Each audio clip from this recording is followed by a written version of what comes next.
Nabanggaan og prime mover nga gimaneho ni Ramon Lumungo Jr., 48 anyos nga taga Santo Niño, Carmen, Davao del Norte, ang motorsiklo nga gisakyan sa Amerikanong si Gerald Winkle Jr., 68 anyos, residente sa Davao City. Nahitabo ang insidente pasado las 10 Biyernes sa buntag, Agosto 29.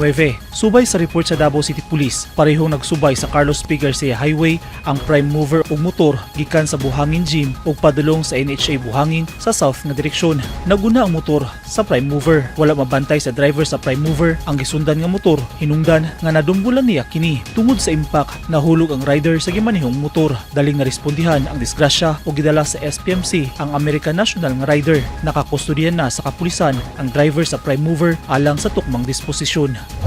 Samtang sa Panacan, Davao City, patay ang 59 anyos nga pedestrian human nabanggaan og trailer truck sa kilometer 14 Panacan pasado las 12 Biyernes sa udto, Agosto 29. Gila ang biktima nga si Hilda, midwife, residente sa barangay Ilang. Subay sa report, patabok na unta ang biktima dihang nabanggaan siya sa trailer truck nga gimaneho ni Alfer, 27 anyos nga taga Barangay Morales, Coronadal City. Nagsubay sa inner lane ang truck ikan sa south paingon sa north nga direksyon. Dead on the spot ang biktima.